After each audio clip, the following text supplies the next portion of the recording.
며느리 때는 미웠는데 시어머니가 되니 미안해졌습니다. 지금 이 말 듣고 계신 여러분 마음에도 살짝 스치시나요? 젊었을 때는 시어머니가 참 서러웠는데 어느 날 거울 속 내 얼굴이 예전 시어머니 얼굴과 겹쳐 보이는 순간 말이에요. 명절 아침 부엌에서 앞치마 두르고 서 있는 내 모습이 30년 전 그분의 뒷모습이랑 똑같더라고요. 손 움직이는 것도 한숨 쉬는 것도 심지어 부엌 창문 밖을 물끄러미 바라보는 그 표정까지도요. 그때 알았습니다. 아, 나도 이제 저쪽에 서 있구나. 며느리였던 내 마음과 시어머니가 된 지금의 마음이 요즘 자꾸 부딪히지 않으세요? 그 두 마음이 가슴 한가운데서 충돌할 때마다 저는 잠깐 멈춰 서게 돼요. 내가 뭘 잘못한 걸까, 내가 뭘 더 해야 하는 걸까 하는 생각들이 밀려오거든요. 오늘은요, 고부 갈등의 잘잘못을 따지는 시간이 아니라 며느리였던 나와 지금 시어머니가 된 나를 부끄러움 없이 한번 들여다보는 시간으로 같이 걸어가 보려고 합니다. 제가 겪어온 고부 갈등 이야기를 오늘은 조금 솔직하게 꺼내보려고 해요. 지금 들으시는 분들 중에도 며느리 때는 시어머니가 미웠는데 이제는 며느리 얼굴만 봐도 괜히 미안해지는 분들 분명 계실 거라고 생각합니다. 보시다가 이 장면 내 얘기 같다 싶은 부분이 나오면 나중에 조용히 댓글로 남겨주셔도 좋겠습니다. 그리고 이 이야기가 마음 한구석에 오래 남는다 느껴지시면 나중에 살짝 좋아요로 표시해 주셔도 저는 금방 알아챌 것 같습니다. 오늘 이야기 끝까지 함께 걸어가 보시면 적어도 나만 이런 게 아니구나 하는 안도감 하나는 가져가실 수 있도록 제가 잘 이끌어 보겠습니다. 오늘은 며느리였던 시절 첫 명절 이야기도 꺼내 볼 거고요. 시어머니가 된 뒤 며느리에게 했던 말 중 가장 마음에 걸리는 문장 하나도 함께 들여다볼 겁니다. 그리고 제가 신혼 때 서랍 깊숙이 넣어두었던 작은 메모지 한 장, 그것도 오늘 처음으로 다시 꺼내 볼까 합니다. 이 얘기는 조금 뒤에 다시 꺼내 보겠습니다. 우리는 모두 처음 살아보는 고부 관계를 건너고 있습니다. 저는 지금 60 전후입니다. 손주가 하나 있고요. 아들 부부는 차로 30분 정도 거리에 따로 살고 있어요. 가깝다면 가깝고 멀다면 먼 거리죠. 명절이면 우리 집으로 오고 가끔 제가 반찬 싸들고 찾아가기도 하고 손주 봐달라는 연락 오면 달려가기도 합니다. 그런데 말이에요. 제가 30대 초반 새댁이었을 때는 정말 달랐어요. 시댁이 참 무서웠거든요. 첫 명절 그때가 결혼한 지 석 달쯤 지났을 때였나요. 설날 아침 일찍 일어나서 한복 입고 시댁으로 갔어요. 대문 앞에서 숨을 한번 크게 쉬고 들어갔던 기억이 나요. 시댁 부엌에는 벌써 시어머니랑 시누이들이 모여 있었어요. 저는 어디서부터 뭘 도와드려야 할지 몰라서 그냥 서 있었어요. 시어머니가 뒤에서 한마디 하셨어요. 우리 집은 원래 이렇게 하는 거야.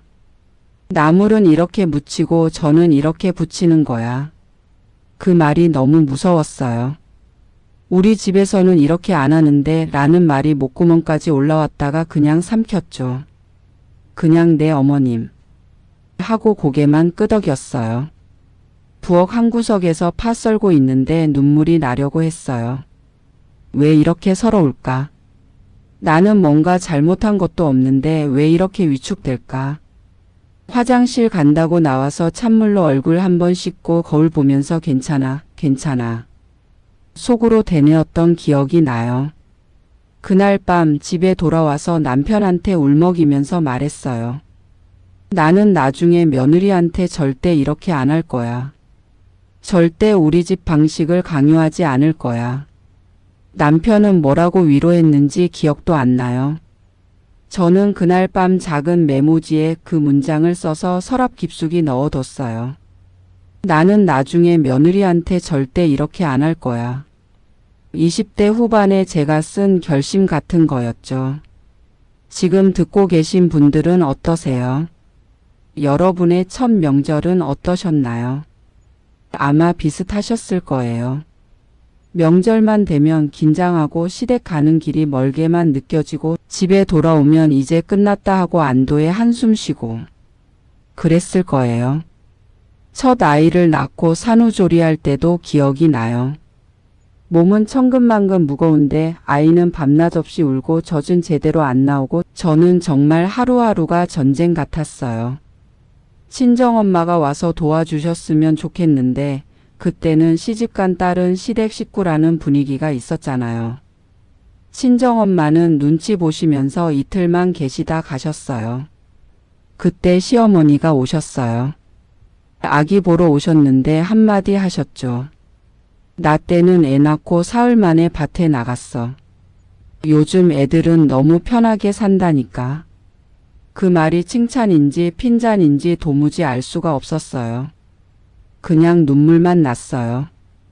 나는 지금 너무 힘든데 이 마음을 왜 아무도 몰라주지? 남편한테 말했어요. 당신 엄마가 그렇게 말씀하시는데 나 너무 서러워. 남편은 엄마가 그런 뜻으로 말한 게 아니야. 걱정돼서 그러신 거야. 하더라고요. 그 말 듣고 더 화가 났어요. 당신은 내 편이 아니구나 하는 생각이 들었어요. 그때 속으로 또 다짐했어요. 나는 며느리한테 절대 그런 말 안 해야지. 며느리가 힘들 때는 그냥 안아주고 괜찮다고 말해줘야지. 밥 먹었냐고 물어보고 잠은 잤냐고 걱정해주고 내가 애 봐줄 테니까 너는 좀 쉬어라. 그렇게 말해야지. 그렇게 마음에 적어두었어요. 며느리였던 저는 그때 그렇게 하루하루를 버텼습니다. 아이가 크면서도 시월드는 계속됐어요. 아이 키우는 방식 하나하나에 시어머니가 다 말씀하셨어요. 애를 왜 이렇게 키우니? 우리 때는 안 그랬어. 요즘 엄마들은 애를 너무 물러터지게 키운다니까. 저는 속으로 생각했어요. 내가 내 애 키우는데 왜 이렇게 간섭하시지?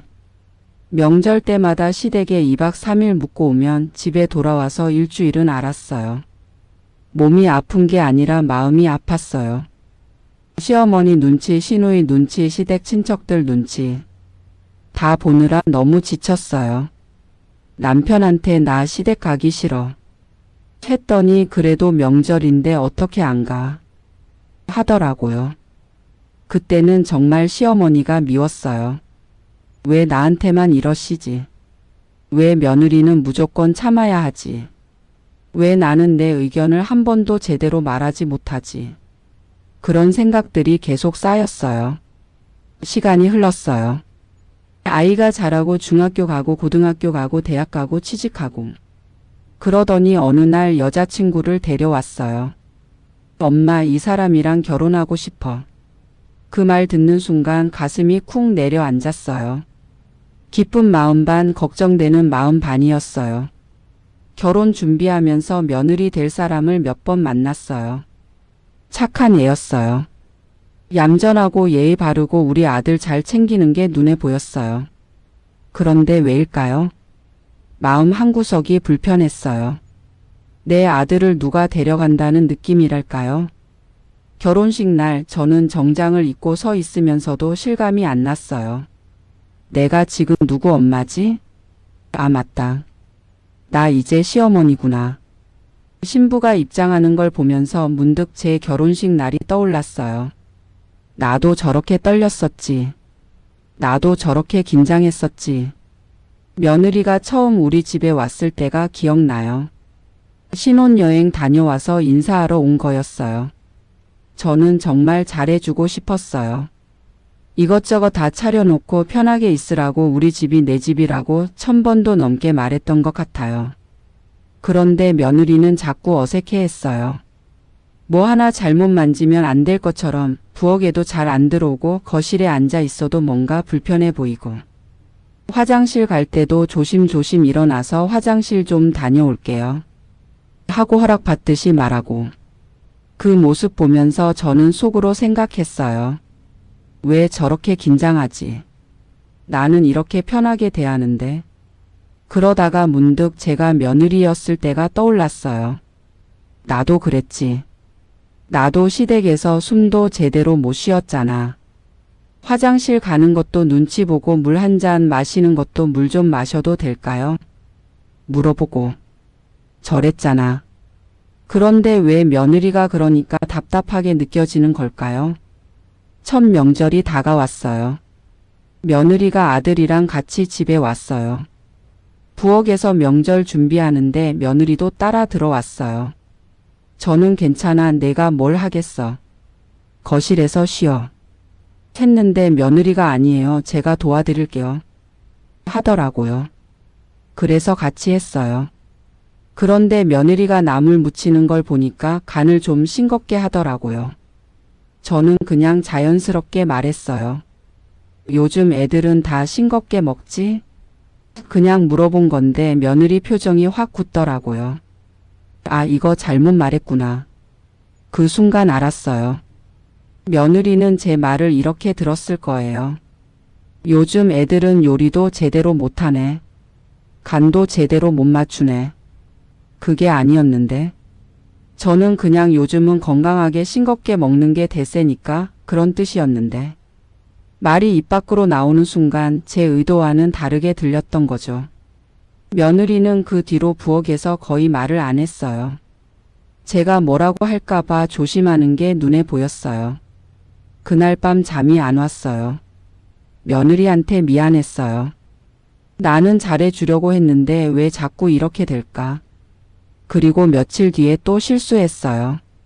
손주 돌보러 며느리 집에 갔는데 집 안이 좀 어질러져 있었어요. 며느리가 직장 다니니까 당연히 그럴 수 있잖아요.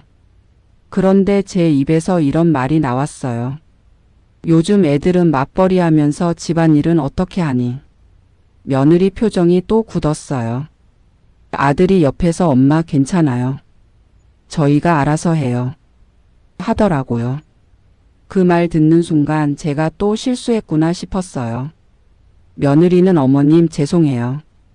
제가 정리 못해서 하더라고요. 집에 돌아오는 길에 계속 생각했어요. 내가 왜 이러지? 내가 며느리 때 제일 싫었던 말들을 내가 지금 똑같이 하고 있잖아. 우리 집은 원래 이렇게 하는 거야. 요즘 애들은 이런 말들. 안 하겠다고 다짐했던 바로 그 말들을 내가 하고 있어. 그날 밤 서랍을 열었어요. 그 옛날에 써두었던 메모지를 찾았어요. 나는 나중에 며느리한테 절대 이렇게 안 할 거야. 그 문장을 보는데 눈물이 났어요. 나는 결국 못 지켰구나. 우리는 모두 처음 살아보는 고부관계를 건너고 있습니다. 이제 조금 더 안쪽 이야기로 들어가 볼게요. 제 친구 중에 김영자 님이라고 계세요.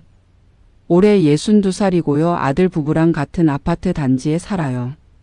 동 하나 차이로요. 걸어서 5분 거리예요. 며느리가 맞벌이를 해서 영자님이 손주를 거의 매일 봐주고 계세요. 아침 8시에 손주 데려와서 저녁 7시에 아들 부부가 퇴근하면 다시 보내고 그렇게 5년째 하고 계시대요.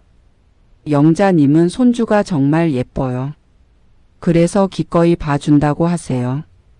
그런데 가끔은 허리도 아프고 친구들 만나는 시간도 줄어들고 내 시간이 하나도 없는 것 같아서 서러울 때가 있대요. 그래도 며느리한테는 내색 안 해요. 며느리도 힘들 텐데 내가 뭐라고 하면 며느리가 더 미안해할 것 같아서요. 며칠 전에 만났더니 영자님이 좀 풀이 죽어 있더라고요. 무슨 일이냐고 물었더니 명절 전날 반찬을 싸서 아들 집에 갖다 줬대요. 김치, 나물, 조림, 국 몇 가지. 냉장고 가득 채워줬어요. 그런데 며느리가 이렇게 말했대요. 어머니 너무 많이 가져오지 않으셔도 돼요. 저희가 해 먹을 수 있어요. 어머니도 힘드실 텐데요. 영자님은 그 말을 듣고 그래 알겠어. 하고 나왔는데 엘리베이터 타고 내려오면서 자꾸 눈물이 나더래요. 며느리 말뜻은 알아요.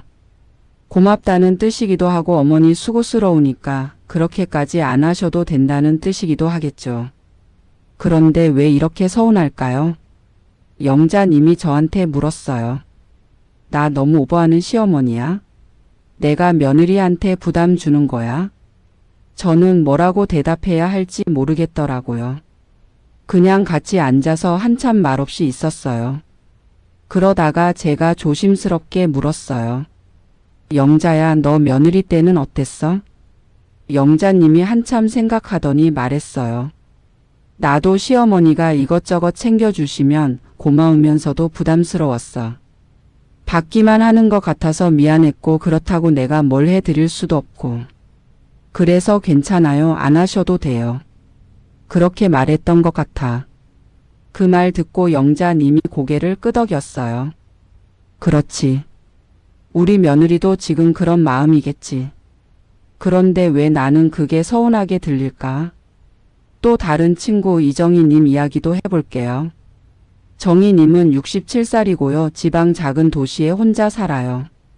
남편은 5년 전에 돌아가셨고요. 아들 부부는 수도권에 있어요. 차로 3시간 거리예요.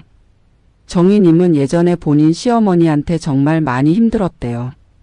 간섭도 심했고 집안일 하나하나 다 참견했고 우리 집은 이렇게 하는 거야. 우리 아들은 원래 이런 걸 좋아해. 이런 말들을 매일 들었대요. 며느리 생활이 너무 힘들어서 몇 번이나 짐 싸서 나가려고 했었대요.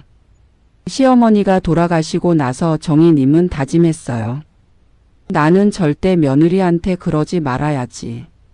며느리 인생은 며느리 거니까 나는 적당히 거리를 두고 살아야지. 그래서 정말 간섭 안 하고 사세요. 아들이 결혼했을 때도 너희끼리 편하게 살아라. 하고 신혼집에도 자주 안 갔어요. 명절에도 너희끼리 편하게 지내. 하고 전화도 자주 안 하시고 손주 보고 싶어도 먼저 연락 잘 안 하세요. 며느리한테 부담 주기 싫어서요. 그런데 최근에 며느리가 전화해서 친정엄마 이야기를 자주 하더래요. 친정엄마가 이렇게 해주셨어요. 친정엄마랑 여행 갔다 왔어요. 친정엄마가 손주 옷 사주셨어요. 그 말 들을 때마다 정희님은 속으로 생각하신대요. 나는 왜 며느리한테 그렇게 못해주지? 내가 너무 무심한 시어머니인가? 정희님이 저한테 말했어요. 나는 간섭 안 하려고 거리를 뒀는데 그게 오히려 며느리한테는 무관심으로 느껴지는 것 같아. 그렇다고 이제 와서 갑자기 챙기면 어색할 것 같고 어떻게 해야 할지 모르겠어. 거리를 두면 간섭한다고 할 것 같고 가까이 다가가면 또 부담스러워 할 것 같고. 정희님은 요즘 그게 제일 고민이래요.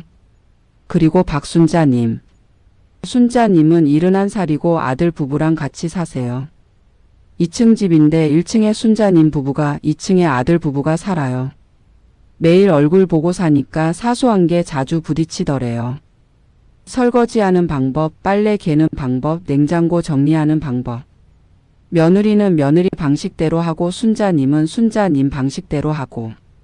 순자님이 아침에 일어나서 설거지를 하면 며느리가 나중에 다시 하는 게 보여요. 며느리 방식으로 다시 하는 거예요. 순자님은 그게 좀 서운해요. 내가 한 설거지가 마음에 안 드나 보다. 그런데 며느리 입장에서는 그게 아니에요. 그냥 본인 방식대로 하고 싶은 거예요. 둘 다 나쁜 마음은 없는데 같이 살다 보니 그런 일들이 생기는 거죠. 어느 날은 며느리가 설거지를 하다가 그릇을 깨뜨렸대요. 순자님이 깜짝 놀라서 괜찮아? 하고 달려갔더니 며느리가 막 미안해하면서 죄송해요 어머님. 제가 조심할게요. 제가 사다 드릴게요. 하더래요. 그 모습 보면서 순자님은 속으로 생각했대요. 얘도 참 힘들겠다. 매일 시어머니 눈치 보면서 사는 게. 그날 밤 순자님은 2층으로 올라가는 계단 앞에 잠깐 서 있었대요. 며느리 방에서 불빛이 새어 나오더래요.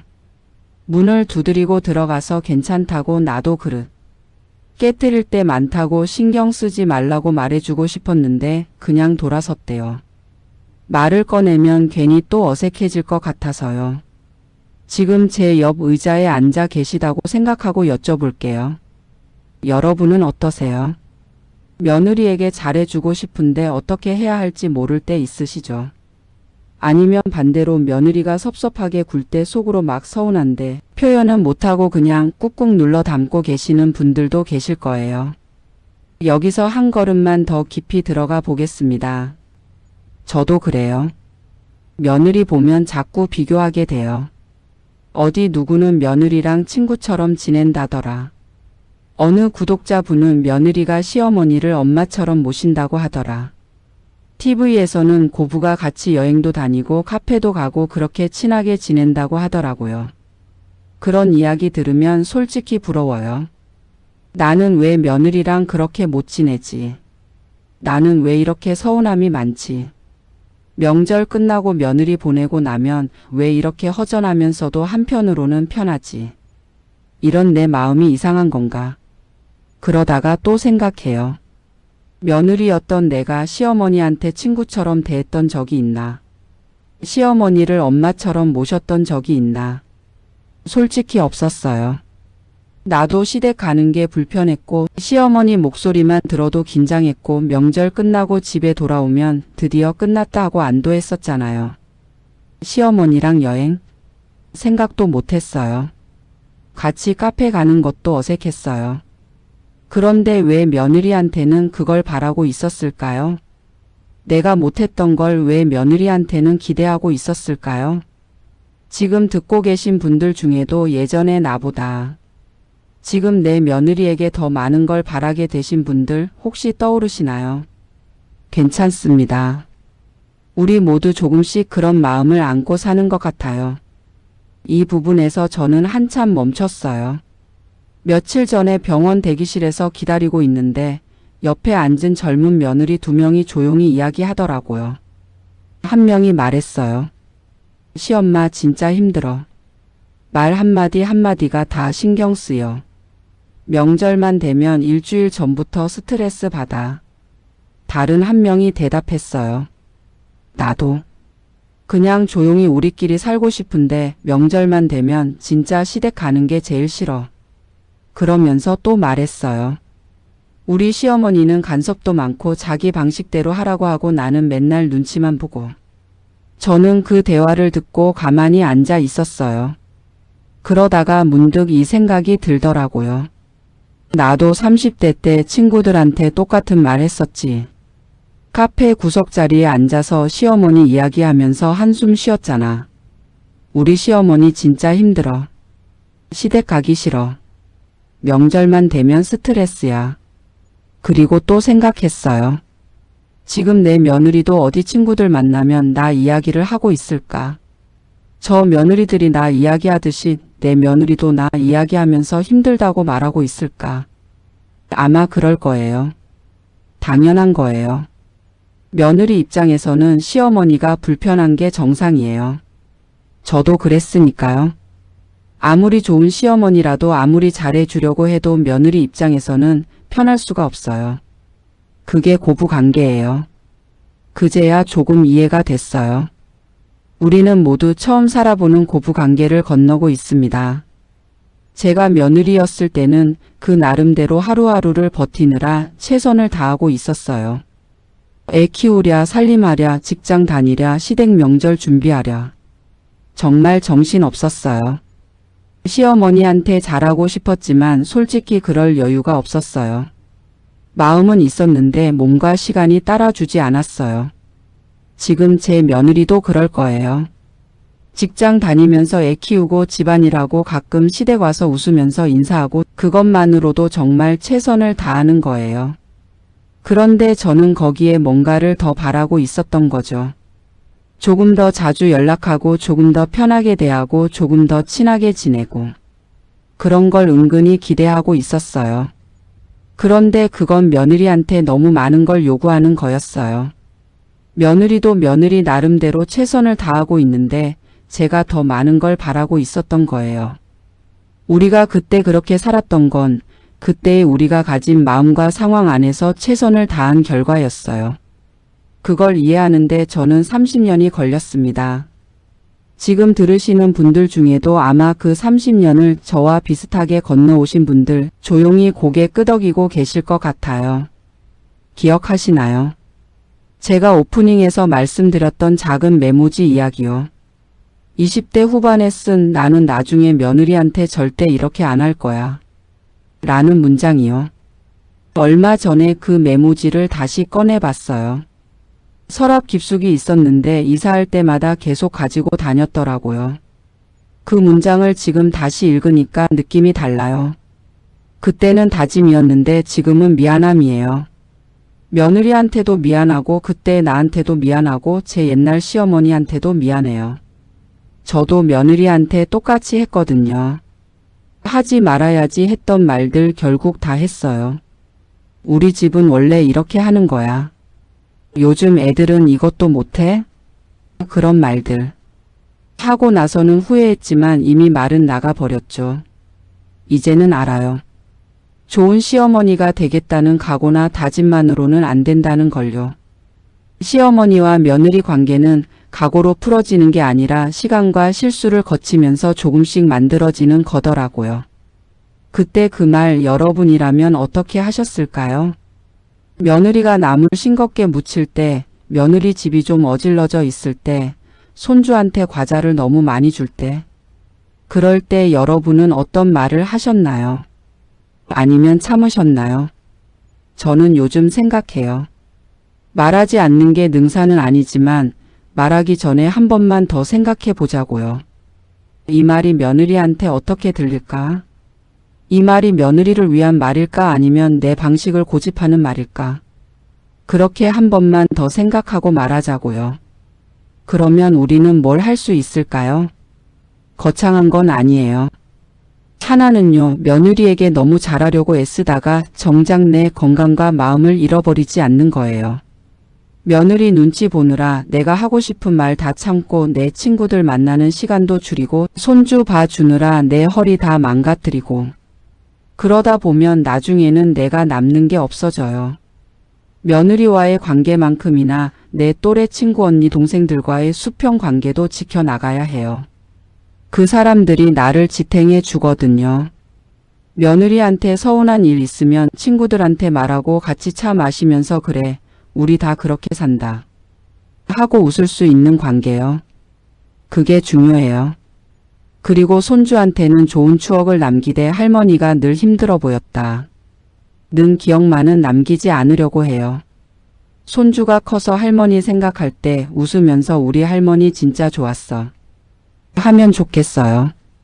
할머니가 항상 피곤해 보였어. 할머니가 맨날 아프다고 하셨어. 이런 말은 듣고 싶지 않아요. 그리고 이제 조금씩 내려놓아 볼 수 있는 것들도 있어요. 우리 집은 원래 이렇게 해왔다. 는 집안 방식에 대한 고집이요. 며느리 집은 며느리 집 방식이 있고 우리 집은 우리 집 방식이 있는 거예요. 김치 담그는 법, 명절 음식 하는 법, 애 키우는 법. 다 다를 수 있어요. 그게 틀린 게 아니라 다른 거예요. 아들 며느리가 알아주길 바라는 보이지 않는 점수와 서운함 계산표도 내려놓으면 좋겠어요. 내가 이렇게 해줬는데 왜 고맙다는 말이 없지. 내가 저번에 저렇게 했는데 왜 이번에는 안 챙겨주지. 이런 계산표요. 그거 들고 있으면 나만 힘들어져요. 그리고 가장 중요한 거 좋은 시어머니에 대한 완벽주의도 내려놓아야 해요. 완벽한 시어머니는 없어요. 완벽한 며느리도 없고요. 우리는 그냥 사람이에요. 서툴고 실수하고 후회하면서 살아가는 사람이에요.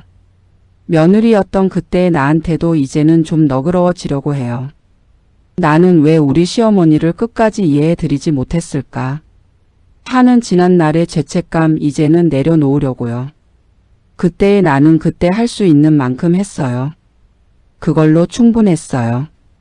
내가 더 좋은 시어머니였으면 며느리가 덜 힘들었을 텐데.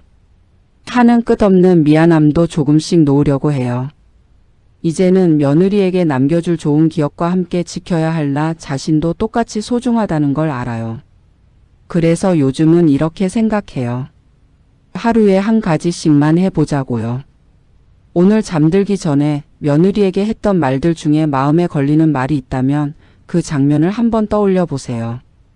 그리고 속으로 이렇게 말해 보는 거예요. 그때 내가 많이 서툴렀구나. 며느리한테 사과하기 전에 나 자신을 먼저 토닥여 주세요.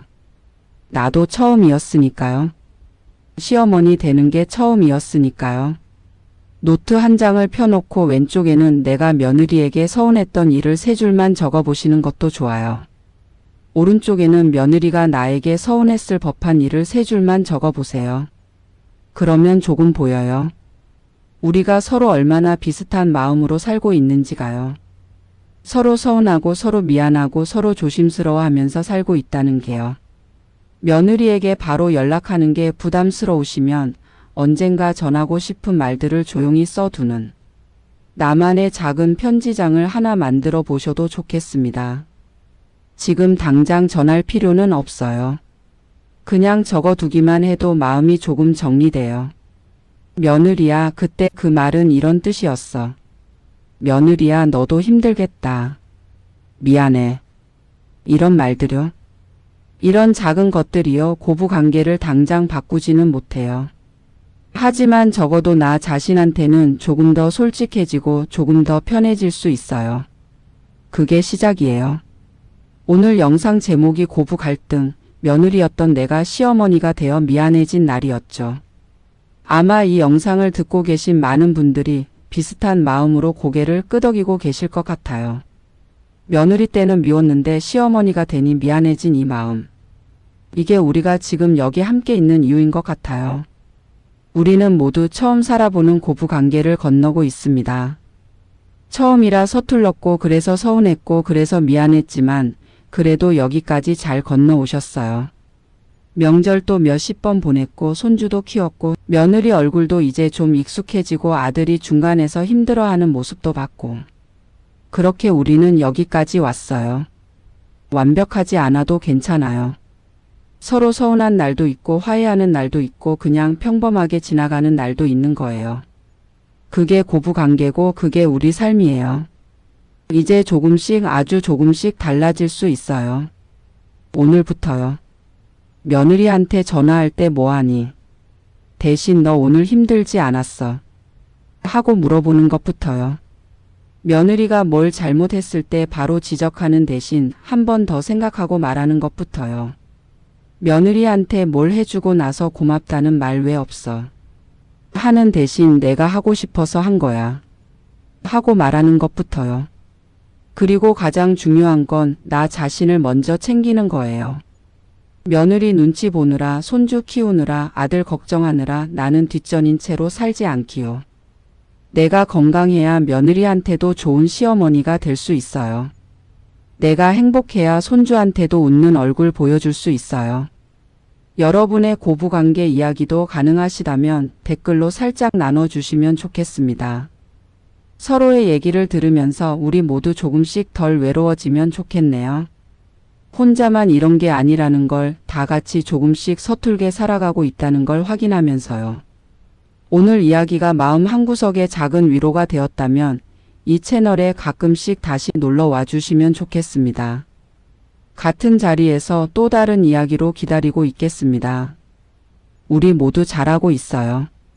완벽하지 않아도 서툴러도 그래도 우리는 여기까지 잘 왔어요. 그거면 충분합니다. 오늘도 여기까지 함께 걸어와 주셔서 고맙습니다. 다음에 또 뵙겠습니다.